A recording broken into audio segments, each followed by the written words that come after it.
지금 이 시각 여러분들이 주목하는 뉴스 만나보겠습니다. 러시아 당국이 가짜 뉴스라고 했던 군 동원령을 피하기 위한 탈출 러시가 실제 위성 사진으로 확인이 됐습니다. 지금 보시는 이 장면, 러시아에서 조지아로 가는 국경입니다. 주차장을 연상시킬 만큼 승용차와 화물차들이 16km가량 긴 줄로 늘어서 있는데요. 이 사진뿐 아니라 다른 사진도 보실까요? 이렇게 몽골 쪽으로 차량 행렬이 길게 늘어선 모습도 관측이 됩니다. 러시아는 국민들의 국외 탈출이 과장된 것이라며 가짜 정보라 했지만 이 사진들이 많은 것을 말해주네요. 보다 자세한 소식은 박진형 기자의 보도입니다. 러시아에서 조지아로 넘어가는 국경 위성 사진입니다. 러시아를 떠나는 승용차와 트럭이 러시아 측 검문소를 향해 길게 늘어서 있습니다. 마치 주차장을 방불케 합니다. 이 행렬의 길이는 16km에 달했습니다. Огромное, как со стороны России. Мы были там почти сутки, проходили границу. Очень много молодых ребят. 조지아 정부는 하루 5,000명 남짓이었던 입국 러시아인이 동원령 발표 이후 10,000명으로 늘었다고 밝혔습니다. 러시아와 몽골의 국경 도로도 상황은 비슷합니다. 열을 지은 차량의 끝을 가늠하기 힘들 정도입니다. 카자흐스탄 국경에선 차가 꼼짝도 하지 않자 아예 텐트를 친 채 기다리는 모습도 보입니다. Объявлена сейчас частичная, но по документам она как будто бы полная. И слова президента не совпадают с тем, что на бумаге написано. 이들 국가는 모두 러시아 국민이 비자 없이 입국할 수 있습니다. 러시아 독립 언론 노바야 가제타는 월요일 동원령 선포 후 러시아인 26만여 명이 탈출했다고 보도했습니다. 크렘린궁은 탈출 행렬 보도가 매우 많이 과장된 것이며 가짜 정보가 많다고 주장했는데 위성 사진이 공개되면서 체면을 구기게 됐습니다.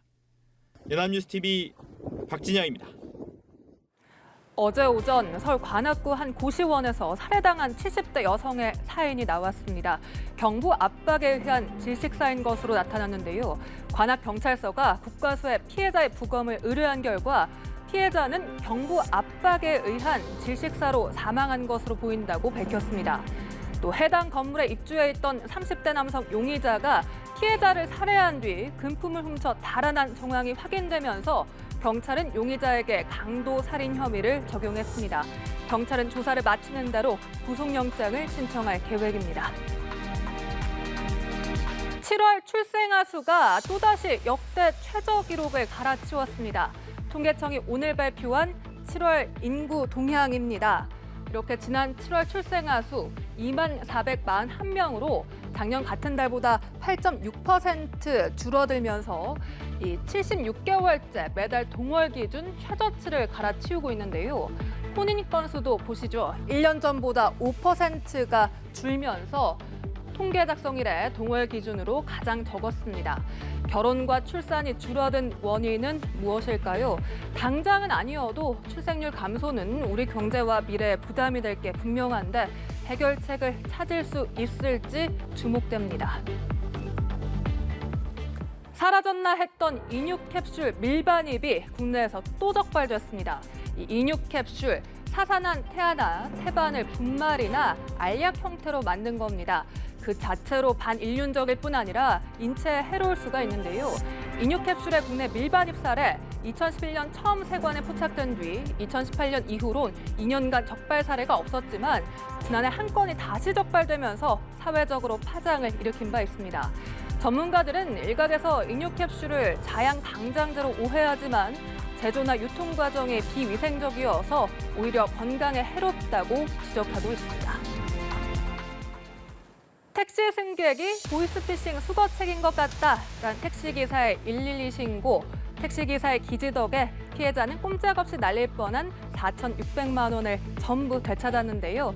사건은 이렇습니다. 택시기사가 20대 장거리 승객을 태우고 운행을 시작을 했습니다.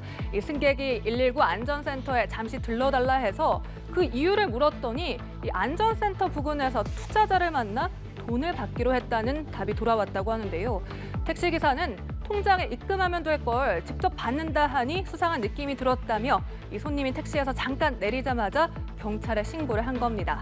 다시 승객이 돈을 받고 택시에 탄 이후 택시기사는 경찰과 전화통화를 하며 평소 동생을 대하듯 아우님 차 사려면 이런 걸로 사라고 말하며 자신의 차종, 색상, 번호 등을 알려줬다고 하는데요. 택시기사가 어떤 기질을 발휘했는지 강창구 기자가 자세히 전해드립니다. 도로변에서 탑승한 택시 승객이 목적지로 가던 중 잠시 다른 곳을 들러달라고 요구합니다. 택시기사가 자초지종을 묻자 투자자를 만나 돈을 건네받기로 했다는 겁니다. 통장으로 입금받으면 될 걸 굳이 직접 만난다는 사실에 의심을 품은 택시기사는 승객이 경유지에서 내리자 곧바로 경찰에 신고합니다. 때마침 검은색 승용차가 도착하고 조수석에서 내린 사람이 현금 다발이 든 쇼핑백을 승객에게 건넵니다.